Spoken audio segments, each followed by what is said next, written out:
My name is Chloe, and I was 23 years old when I walked into a courtroom wearing a coffee-stained apron and non-slip shoes. The bailiff looked at my uniform, then at my mother's designer suit, then back at my uniform. He didn't say anything. He didn't have to. I already knew what everyone was thinking. I was thinking it too. But my grandfather taught me something when I was 12 years old. He sat me down in his study, the one with the leather chairs that smelled like cedar and old paper, and he said, "Chloe, the world is going to underestimate you every single day. Let them. Just don't ever underestimate yourself." That was 14 years before the courtroom. 14 years before my mother looked at me from across the room, adjusted her pearl necklace, and whispered something to my sister that made them both smile. 14 years before a judge in black robes leaned forward and said, "A waitress handling millions? Really?" 14 years before I reached into my bag and pulled out something that made the entire room forget how to breathe. But I'm getting ahead of myself. Let me go back to the night everything changed. I was 9 years old. My grandfather, Arthur, was 73. He had built a logistics company from nothing, started with one truck and a handshake, ended with a fleet across 3 states. He wasn't flashy about money. He drove a 10-year-old sedan and wore the same brown jacket every winter. But he was the richest person I ever knew, and not because of the bank account. My mother didn't understand that about him. She understood the inheritance. She understood the estate. She understood what $11 million could buy: a new house, a new car, a new life where she didn't have to pretend to like people she hated. But she never understood him. And on the night I was 9, my mother made a choice that I didn't fully understand until I was old enough to realize that some people love status more than they love their own children. It was December 18th, my grandfather's birthday dinner. He had rented a private room at a restaurant downtown, nothing extravagant, just a long table with white tablecloths and candles that flickered against the winter dark outside. I remember what I wore. A red dress my grandmother bought before she died. It was too big in the shoulders, but I loved it because it smelled like her perfume, even years later. My mother wore black. She always wore black to family dinners, like she was mourning something no one else could see. The dinner started fine. Polite. Surface level. My grandfather asked about school. I told him about my science project, a volcano that actually worked, baking soda and vinegar, the whole thing. He laughed and said I got my brains from him, and my mother's fork made a sound against her plate. Not loud, just sharp, just enough. After dinner, my grandfather asked to speak with my mother alone. They stepped into the hallway outside the private room. I could see them through the crack in the door, his hand on her arm, her face tightening like she was already bored. I didn't hear everything, but I heard enough. "Eleanor, I'm not giving you access to the trust fund early. It's for Chloe's education." That's what your mother wanted. She's 9, Dad. She doesn't need a trust fund. I need a new roof on the house. Then fix the roof with your own money. You don't understand what it's like. I understand perfectly. You want the money for yourself. And that's exactly why I'm protecting it from you. Silence. Then my mother's voice, lower now, almost pleasant. The kind of pleasant that lives right next to cruelty. "You've always loved her more than me. Isn't that funny? My own father loves his granddaughter more than his daughter." My grandfather didn't respond to that. He just looked at her for a long moment, and then he said something I didn't understand until I was much older. "Someone has to." He walked back into the restaurant. My mother stayed in the hallway for another minute. When she came back in, her smile was perfect. Her eyes were not. That was the first night I remember being aware that my mother didn't like me. Not as a person. Not as her daughter. She saw me as an obstacle. I didn't see my grandfather as often after that night. My mother found reasons to keep me away: soccer practice, tutoring, a cold that lasted 2 weeks and then 3. Looking back, I think she was trying to weaken my bond with him. Make him miss me. Make him desperate to please her so he could see me again. But my grandfather wasn't stupid. He called me every Tuesday at 6 p.m. He sent letters, actual handwritten letters, with stamps and everything. He showed up at my school plays, sitting in the back row so my mother wouldn't see him, and he'd leave roses for me at the front office with a note that said, "Bravo." When I was 14, my mother remarried. A man named Richard who sold medical equipment and laughed too loud at his own jokes. He had 2 daughters from a previous marriage, perfect blonde girls who played tennis and got good grades and never once showed up to dinner with baking soda under their fingernails. Within 6 months, my mother stopped calling me Chloe. She called me the waitress. It started as a joke. At least, I think it started that way. We were at a restaurant, a different restaurant, one my mother chose because it was expensive and she wanted Richard to see that she came from money, even if she didn't have any of her own. I spilled my water. Just water. The glass tipped, water spread across the white tablecloth, and my mother laughed and said, "Well, you'd make a terrible waitress, wouldn't you?" Everyone laughed. Even I laughed because I was 14 and I still wanted her to love me. But the joke didn't go away. It followed me home. It followed me through high school, through college applications, through the year I decided to take a gap year and work at a diner because I didn't know what I wanted to do with my life yet. The waitress, my mother would say to her friends. My daughter, the waitress. Can you believe it? Arthur's granddaughter. She said it like it was tragic. She said it like I had failed her just by existing. My grandfather heard about it. I don't know who told him. Maybe he just knew.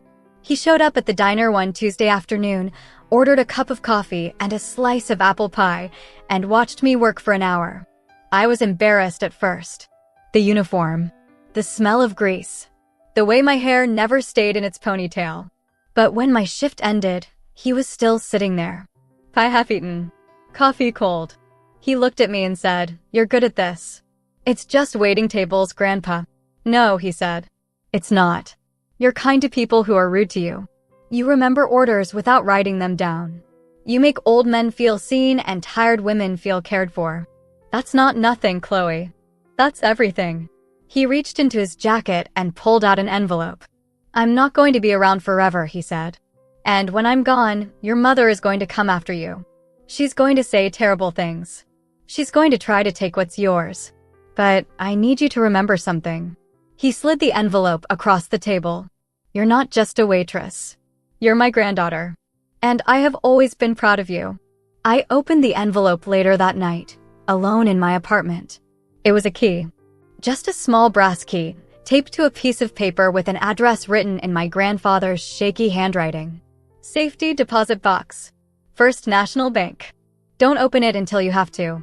You'll know when. 6 months later, my grandfather died. Heart attack. Sudden. Peaceful, they said. He was in his garden, pruning roses, and then he wasn't. I didn't hear about it from my mother. I heard about it from a nurse at the hospital because my father, my real father, who left when I was 3, happened to be working security that night and recognized my name on the admission form. He called me at 2 a.m. "Chloe, your grandfather. You need to get here." By the time I arrived, my mother was already there. Standing in the hallway, holding a clipboard, talking to a lawyer in a gray suit. She looked up when I walked in, looked at my uniform. I had come straight from a double shift, still wearing my apron, still smelling like coffee grounds and dish soap. And she smiled. Not a happy smile, a satisfied one. "Oh good," she said. "The waitress is here." The lawyer coughed. My mother tilted her head, studying me like I was a stain she couldn't quite remove. "Don't get your hopes up, sweetheart. I've already spoken to the estate attorney. The will is clear." I didn't say anything. I just stood there in my dirty uniform, holding my grandfather's key in my pocket, and I waited. Because my grandfather had taught me something important. He taught me that the best time to speak is usually not right now. The funeral was 3 days later. Gray sky, cold rain. The kind of weather that makes everyone look smaller than they really are. My mother gave a eulogy. She cried real tears, I think, and talked about what a generous man my grandfather was, what a loving father, what a pillar of the community. My sister stood next to her, holding her hand. Richard's daughter stood behind them, looking appropriately sad in black dresses that probably cost more than my rent. I sat in the back row alone. No one saved me a seat. No one asked if I wanted to speak. After the funeral, There was a reception at my mother's house. She didn't invite me. I found out from a cousin who texted, "Are you coming? There's so much food." I didn't go. I went to First National Bank instead. The safety deposit box was in the vault, all the way in the back, past the heavy door and the security cameras and the tellers who looked at me like I didn't belong there. But the key worked. The box opened. And inside, I found 3 things: a letter, a flash drive, and a copy of my grandfather's will dated 3 months before he died, signed by him and 2 witnesses I didn't recognize. I read the letter first. It was short, just 1 page. "Chloe, if you're reading this, I'm gone. And your mother has probably already tried to cut you out of everything. Don't worry. I planned for that." The flash drive has a video of me signing this will. The witnesses are Judge Morrison and attorney Patricia Holloway, both still alive, both willing to testify. Your mother is going to fight you. She's going to lie. She's going to make you feel small and unworthy and like you don't belong in that courtroom. But you do belong there. You belong everywhere you decide to belong. Now go take what's yours. Love, Grandpa. P.S. You're not just a waitress. You're the strongest person I ever knew. Don't let her tell you otherwise. I sat in the bank lobby for a long time after that. The security guard asked if I was okay. I said yes. I was not okay, but I was something else. Something I didn't have a word for yet. I was ready. The lawsuit came 6 months later. My mother and sister filed jointly, claiming the new will was invalid. They said my grandfather was confused, manipulated, not in his right mind. They said I had pressured him, taken advantage of his age, isolated him from the family. They said a lot of things. None of them were true. But truth doesn't matter in a courtroom. Evidence does. And my mother was counting on one thing, that I wouldn't have any. "She's a waitress," my mother told the mediator during our first settlement meeting. "She can't even manage her own life. How could my father possibly leave everything to her?" My sister nodded along. The mediator, a tired woman in a beige blazer, looked at me with something that might have been pity. "Miss Clark," she said, "do you have any documentation supporting your claim?" I thought about the safety deposit box. I thought about the flash drive. I thought about Judge Morrison and attorney Holloway, both in their 80s, both still alive. And I said, yes, I do. But I didn't show them. Not yet. Because my grandfather also taught me something else. He taught me that revenge isn't about winning fast. It's about winning completely. And the only way to win completely against someone like my mother is to let her hang herself in public. So I waited. I let her laugh. I let the mediator doubt me. I let my sister post passive-aggressive Facebook statuses about family loyalty and blood being thicker than water. I showed up to every hearing in my uniform, with my apron, with coffee stains on my sleeve. I let them all think I was nothing, because I knew what was coming. And the day it finally came, the day the judge looked at me and said, "A waitress handling millions? Really?" I stood up. I reached into my bag, and I pulled out the flash drive. "Your Honor," I said, my voice steady even though my hands were shaking, "I'm not just a waitress. And I have something you need to see." The courtroom went silent. My mother stopped smiling. And the judge said, "Proceed." I plugged the flash drive into the courtroom's media station. The technician, a young man with tired eyes, gave me a questioning look. I nodded. He pressed play. The screen mounted on the wall flickered to life. And there was my grandfather, sitting in his study, the leather chair, the cedar shelves behind him, the afternoon light coming through the window, catching the dust motes floating in the air. He looked older than I remembered, frielier, but his eyes were the same, sharp, aware, fully present. "My name is Arthur Clark," he said into the camera. Asterisk, today is August 14th. I am 79 years old. I am of sound mind, no medications that affect my judgment, and I am recording this of my own free will. Asterisk. He paused, adjusted his glasses. I am aware that after my death, my daughter Eleanor may attempt to challenge my last will and testament. I am aware she may claim I was confused, manipulated, or not in my right mind. He looked directly into the camera, directly at the courtroom, directly at my mother. That is a lie. Silence. Not the comfortable kind. The kind that suffocates. I didn't look at my mother. I didn't have to. I could feel her presence across the room, the way her breathing had changed, the way her body had gone rigid. My grandfather continued. I am leaving my estate, approximately $11 million in assets, plus the house in Vermont and the lake property, solely to my granddaughter, Chloe Marie Clark. I am leaving nothing to my daughter Eleanor or my granddaughter Jessica. This is not a decision I made lightly. This is a decision I made because I have watched Eleanor manipulate, belittle, and emotionally abandon her own child for years. He picked up a piece of paper from his desk, held it close to the camera. I have attached to this video a letter from Dr. Helen Ramirez, my primary care physician, confirming my mental capacity. I have also attached a signed affidavit from Judge Morrison, who witnessed my signature. And I have attached bank records showing that over the past 10 years, Eleanor has asked me for money 47 times, each time for expenses that did not exist. He set the paper down. The last time she asked was for a medical emergency. I called the hospital. There was no emergency. She wanted a down payment on a vacation home. My mother's lawyer stood up. Your Honor, this video is. Sit down, the judge said. He didn't yell. He didn't have to. My mother's lawyer sat. My grandfather's voice filled the room again.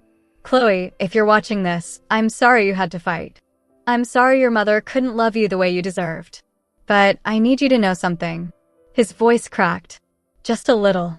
You were never the problem. You were always the solution. You were the best thing that happened to this family, and Eleanor was too blind to see it.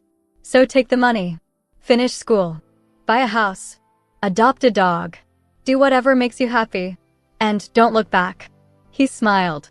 I love you, kiddo. More than you'll ever know. The video ended. The screen went black. For 5 full seconds, no one moved. No one breathed. Then the judge turned to my mother. Mrs. Whitmore, he said, using her married name, the one she'd taken from Richard, the one that erased my father entirely. Do you still wish to contest this will?